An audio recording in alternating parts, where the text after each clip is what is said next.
안녕하세요. 결혼한 지 4년 만에 지독한 회의감에 괴로워하고 있는 여성입니다.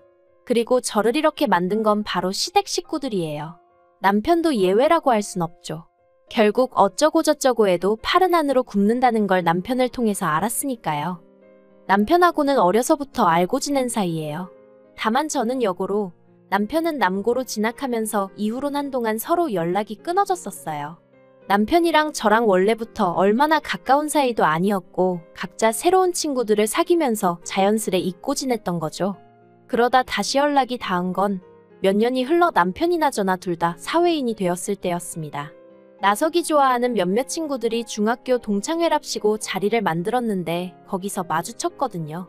어렸을 때 까불거리던 모습은 온데간데 없고 말끔하게 정장까지 차려입고 나온 남편이 저에게 먼저 와서 아는 체를 했고, 아무튼 그날을 계기로 저희는 누가 먼저랄 것 없이 서로 연락을 하다가 몇 달 후에는 정식으로 교제를 시작했습니다.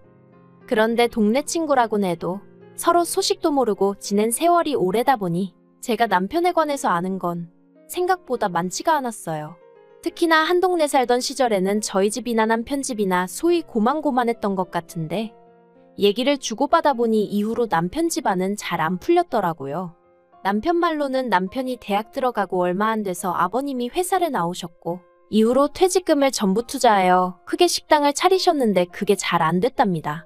어머님께선 손에 물 묻히는 일은 하는 거 아니라며 못한다고 버티셨다는데 아버님 고집을 꺾기에는 역부족이었던 거죠. 아무튼 장사가 잘 안 되다 보니까 결국 나중에는 아파트 판돈까지 싹 다 쏟아부으셨다는데 결국은 본전은커녕 빚만 지고 접으셔야 했다네요. 그래서 이후로 가족들이 10여 년 가까이 전부 다 뿔뿔이 찢어져 살 수밖에 없었다고요. 반면에 저희 집은 좀 달랐습니다. 저희 친정부모님의 경우 오래전부터 맞벌이를 하고 계셨기에 수입원이 안정적이기도 했고 그와 별개로 친정어머니가 부동산 재테크에 감각이 탁월하셨어요.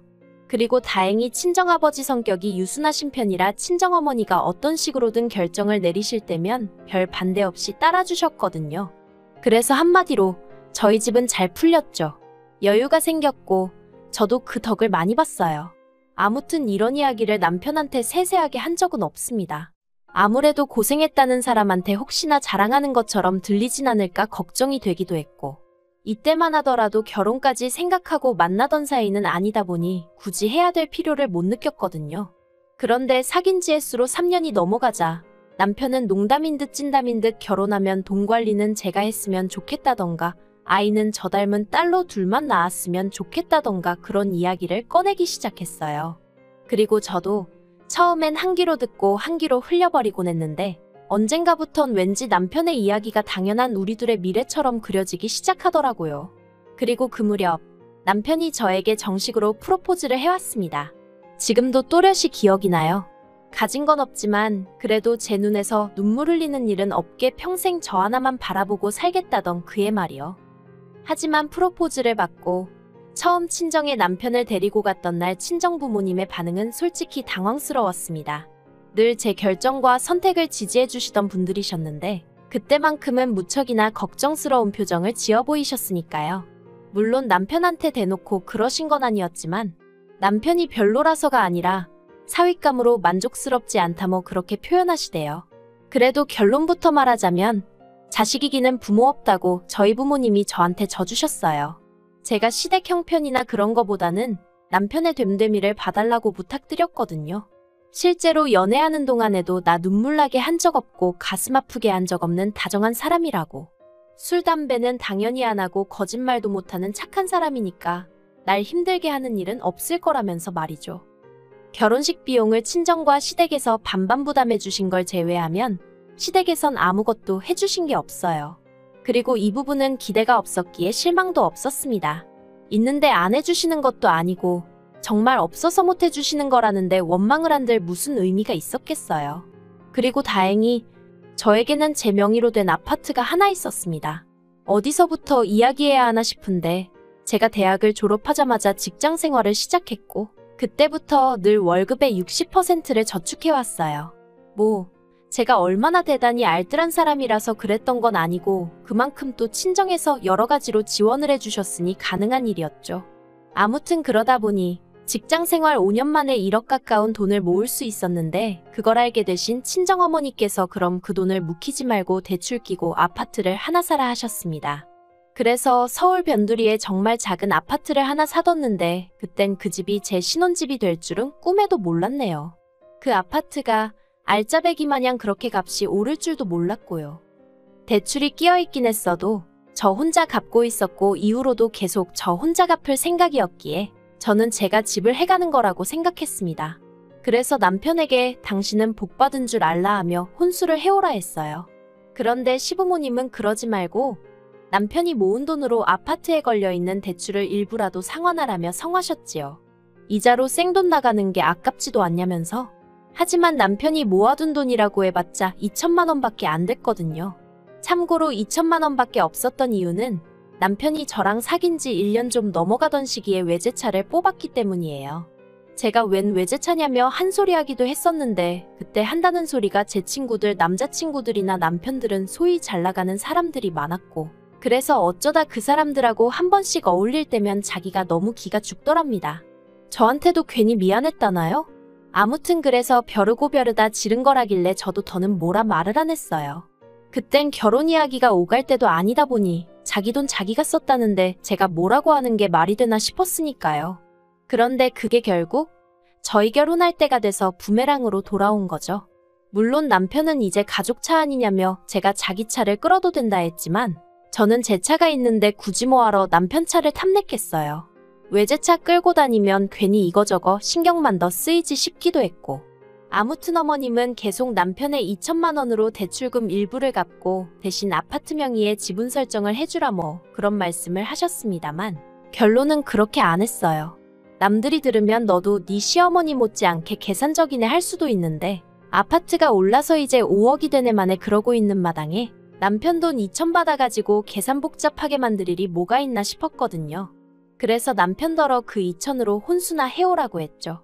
그리고 결국 이 일로 저는 어머님 눈밖에 났어요. 며느리가 돼서는 벌써부터 지 시애미 말을 우습게 듣는다. 이래서 있는 집 딸을 며느리로 보는 게 아니었다. 그래도 저 비록 어머님 때문에 스트레스는 많이 받았지만 남편 하나 보고 참았어요. 사실 남편하고 둘이만 있으면 연애 때랑 크게 달라진 건 없었거든요. 저에게 여전히 자상하고 상냥했고 그래서 어머님이 하시는 말씀은 알아서 걸러들었네요. 그런데 저희 결혼하고 1년쯤 됐을 땐가 시댁에서 또 일이 터졌습니다. 알고 보니 아버님이 어머님과 상의도 없이 지인분들한테 돈을 빌리고 다니셨던 거죠. 그것도 어머님이 아민이었쩌니 하시면서 말해요. 사실 아버님 주변 분들이 소위 돈꾀나 만지시는 분들도 아니셨고 그러니 저희 아버님한테 돈을 빌려주실 만한 형편이 아니신 분들이 많았어요. 그런데 이제 어머님이 암이다. 자식들이 나 몰라라 해서 치료도 못한다 하니까 말 그대로 빚을 내가며 빌려주셨던 모양이에요. 하지만 꼬리가 길면 밟힌다고 결국 거짓말이 들통나면서 동네가 난리가 났습니다. 그리고 어머님은 그런 아버님한테 황혼이혼을 하자는 둥 어쩌자는 둥 난리를 치셨지만 뭐 결국 사시던 집 팔아서 합의하고 그러는 쪽으로 얘기가 된 것 같더라고요. 그래서 그나마 두 분 앞으로 되어 있던 빌라를 1억 얼마에 파셨고 그중 6천을 2명의 신우에게 각각 3천씩 주셨다고 들었습니다. 저희한테도 3천을 주시겠다곤 하셨지만 제가 거절했어요.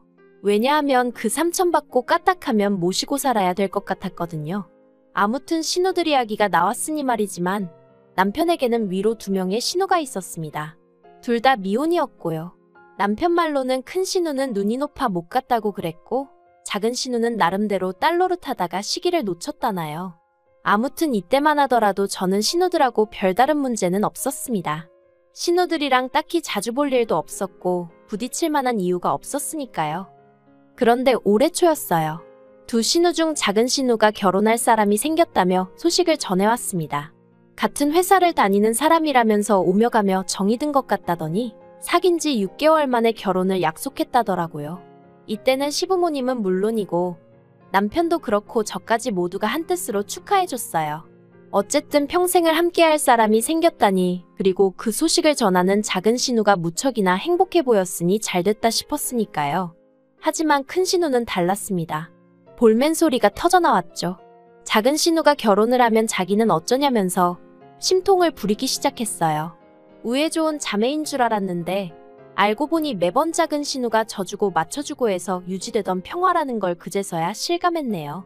그리고 급기야 큰 신우의 심통은 돈 문제로 이어졌습니다. 작은 신우가 결혼하기로 한 남자 쪽도 가진 건 없지만 그렇다고 자기가 빈손으로 시집 갈 순 없지 않냐 하면서 큰 신우한테 이사할 집을 알아보라고 했대요. 집 구할 때 시부모님으로부터 받은 3천을 보증금에 보탰으니 그거 돌려달라면서요. 그런데 큰 신우가 단칼에 거절을 하더랍니다. 집을 구할 때도 같이 동의해서 구했으니 나가는 것도 같이 동의를 해야 하는 거 아니냐면서 그런데 자기는 이번엔 동의 못한다고. 그래도 나가야겠다면 자기도 더는 말은 안 하겠지만 3천은 지금 당장 못 준다고. 언제 줄지는 자기 기분에 달렸다고 그랬다나요? 원래도 큰 신우가 아버님을 닮아 고집이 세다는 건 알고 있었어요. 하지만 딱히 저를 괴롭힌 적은 없으니 그냥 그런가 보다 하고 말았었죠. 그런데 작은 신우한테 하는 거 보니까 아무리 언니라지만 어째 사람이 저 따위인가 싶은 게 작은 신우가 불쌍해 죽겠더라고요. 하지만 제가 불쌍해하는 건 불쌍해하는 거고 그렇다고 제가 책임을 져준다는 건 아니잖아요. 정말이지. 지금도 이때를 다시 생각하면 골치가 아파옵니다. 큰 신우가 발악을 해대고 작은 신우는 하루가 멀다 하고 울고자 대는 와중에 시부모님이 저희 부부를 부르셨어요. 시댁에 불려갈 때만 하더라도 설마 저희에게 그런 부탁을 하실 거라곤 상상도 못했습니다.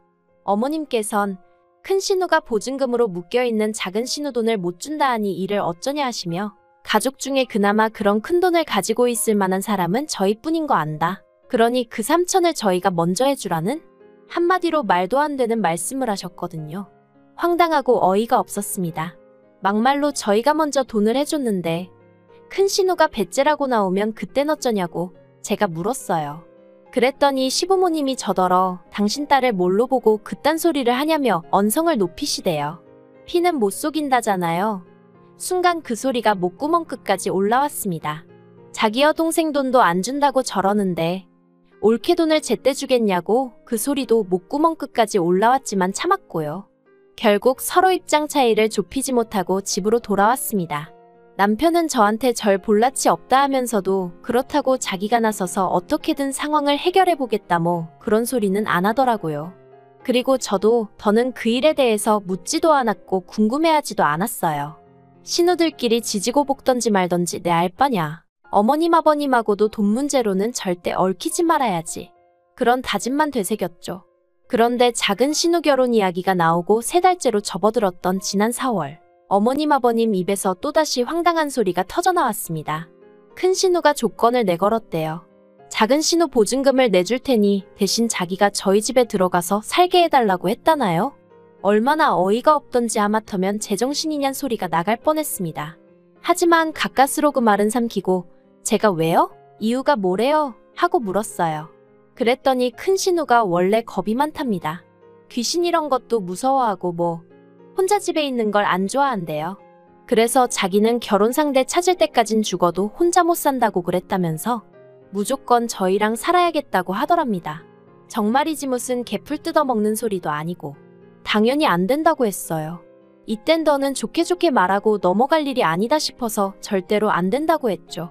솔직히 큰 신우가 작은 신우한테 시비 걸고 괴롭히는 걸 제 눈으로 몇 번이나 봤는데 큰 신우가 아나무인으로 나가면 아무도 못 말린다는 걸 제가 다 알아버렸는데 미쳤다고 같이 살고 싶었겠어요?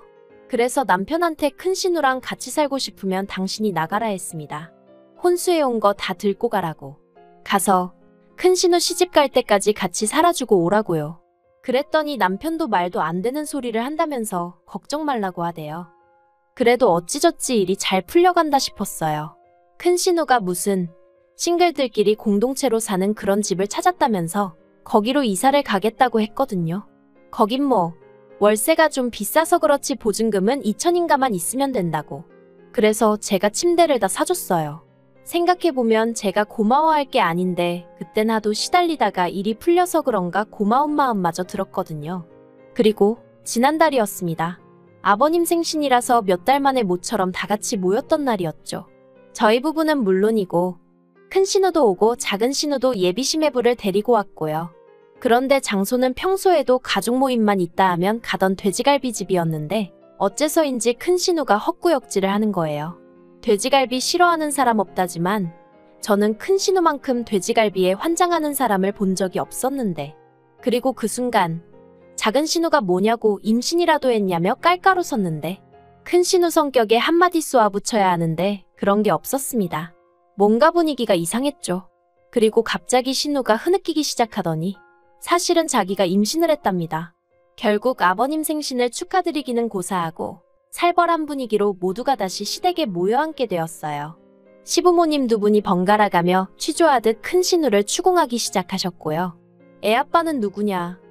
내일이라도 당장 데려오라는 아버님의 말씀에 큰 신우는 쉽게 대답하지 못하는 눈치였습니다. 그러자 애가 탄 시어머니가 뭐라고 말이라도 해보라며 계속해서 큰 신우를 채근했고 그제서야 큰 신우가 늘어놓은 이야기는 충격 그 자체였습니다. 애 아빠는 직장 생활하면서 알게 된 연하 직원이라며 그 직원한테도 애 이야기를 했는데 사랑하지도 않는데 결혼은 못한다고 했답니다. 지우면 수술비를 줄 것이고 낳는다고 하면 양육비는 책임지겠다며 하지만 결혼은 못한다고 아주 선을 딱 긋더래요. 그러면서 큰 신우가 자기가 그렇게 매력이 없느냐며 엉엉 우는데 온 가족이 아무 말도 못하고 한숨만 내쉴 뿐이었죠. 그리고 얼마나의 시간이 흘렀을까? 아버님이 큰 신우더러 그냥 지워라 하셨습니다. 작은 신우도 애 아빠란 사람도 싫다는데 언니 혼자 낳아서 어떻게 키우냐고 지우라고 그러고 저도 비슷한 생각이었지만 저까지 나설 자리는 아닌 것 같아 전 가만히 있었어요. 그런데 그때 대뜸 어머님이 저 때문에 이 사단이 났다면서 왜 아무 말도 안 하느냐고 무슨 말이라도 짓거려보라며 저에게 악다구니를 쓰시대요. 황당해서 순간 말문이 막혔지만 그래도 할 말은 해야겠다 싶어서 이게 왜 제 잘못이냐고 그랬어요. 그랬더니 어머님 말씀이 처음부터 큰 신우가 저희랑 같이 살겠다고 했을 때 그러라 했으면 저렇게 아무 남자하고나 자고 다닐 일이 있었겠냐면서 이게 다 저 때문이라고 저더러 당신 딸 인생 이제 어떻게 책임질 거냐고 말 그대로 아그락을 쓰시더라니까요. 그래서 제가 남편더러 당신이라도 무슨 말 좀 해봐. 이런 억지가 어딨냐고. 큰 신우가 한두 살 먹은 어린애도 아니고. 그런데 남편이 어머님 말씀이 아주 틀린 것도 아니지 않냐면서 그냥 따지지 말고 죄송하다 하랍니다. 그러면서 옆에서 죄송해요 어머니, 미안해 누나 그러는데 정말 미치고 팔짝 뛰겠더라고요. 나이를 40이나 처먹은 큰 신우가 막말로 누구를 만나서 뭔 짓거리를 하고 다니는지까지 제가 챙겼어야 된다는 건지. 그리고 남편이란 작자는 그래도 지 누나고 지 엄마라고 정작 지 와이프는 나 몰라라 하고 그 둘만 챙긴다는 게 너무 괘씸해서 용서할 수가 없었죠. 그래서 남편에게 대단한 아들의 대단한 시댁 식구들이라고 제가 소리를 질렀어요. 어머님한테도 그렇게 못 믿어온 큰딸이었으면 옆구리에 단단히 끼고 계시지 뭘 믿고 그 큰돈을 턱하니 내주시고 밖으로 돌리셨냐고. 어머님 딸이 칠칠치 못한 거래 저한테 화풀이를 하시냐고 따졌고요. 그랬더니 이제 뭐 그때부턴 온 식구들이 완전히 너 오늘 잘 걸렸다는 식으로 저를 비난하기 시작했습니다. 인정사정도 없다는 둥, 네 친언니여도 이렇게 나왔겠냐는 둥, 심지어 어머님은 저더러 제가 큰 신우한테 평소에 뭐 자격지심이라도 있어서 이런 일이 생기길 바란 거 아니냐는 말도 안 되는 헛소리를 하시대요. 제가 큰 신우한테 자격지심이라니 지나가던 똥개도 웃겠습니다. 제가 너무 열받아서 그래버렸어요. 뭐 얼마나 별 볼 일 있는 사람이라고 자격지심씩이나 갖겠냐고요. 그리고는 남편한테도 너도 그러는 거 아니라고. 내가 너 다른 거 하나도 안 보고 그 마음씨 하나 나한테 했던 약속 하나 믿고 결혼한 건데 이런 식으로 사람 뒤통수를 치냐 했죠. 그리고 결국 저 그 길로 친정에 왔어요. 친정 부모님이 갑자기 찾아온 저를 보시곤 무슨 일이냐 물으시는데 순간 이런 이야기를 다 하면 남편이 미움 사지 않을까 싶다가 내가 그딴 걸 왜 걱정해주나 싶더라고요. 그래서 시댁에서 있던 일을 다 털어놓으니 특히나 그렇게나 순하신 저희 친정아버지께서 미친 집구석 가만 안 둔다고 당장 앞장서라시대요. 하지만 제가 앞장서진 않았고 그냥 더는 못 살겠다 지긋지긋하다 이혼하고 싶다 했습니다. 그랬더니 하라고 요새 이혼이 대수냐고. 말 그대로 애도 없는데 뭐가 걱정이냐. 이혼하고 새 출발하라시대요. 그래서 저도 내친 김에 질러버리자는 마음으로 그 자리에서 남편한테 전화 걸어 이혼 통보했어요. 그리고는 바로 친정 부모님이랑 제 집에 가서 일단 현관 비밀번호 바꾸고 뭐 난리도 아니었죠. 참고로 남편이라고 가만히 있던 건 아니고 지도 놀랐는지 바로 저희 친정으로 쫓아왔는데 친정아버지가 욕하면서 내쫓으셨어요. 한 번만 더 이따위로 갑자기 나타나면 머리통을 부셔놓겠다 하시면서 저 정말이지. 저희 아버지가 그렇게 화내시는 거 처음 봤다니까요. 게다가 온 가족이 저를 욕하던 그때 작은 신우랑 결혼 예정이던 예비 시매부도 그 자리에 있었거든요. 물론 시매부야 저한테 욕하고 그런 건 없었죠. 근데 아마 제가 당하는 걸 보고는 자기도 생각이 많았나 봐요. 작은 신우한테 결혼은 없던 일로 하자고 했답니다. 청첩장까지 다 나와 있었는데. 그래서 작은 신우는 작은 신우대로 알아눕고 뭐 그렇게 되었다네요. 일단 남편은 저한테 싹싹 비는 중이에요. 자기가 정말 반성을 많이 했다면서 앞으로 죽을 때까지 큰 신우랑 안 보고 살아도 되게 한다고 한 번만 기회를 달라면서 말이죠.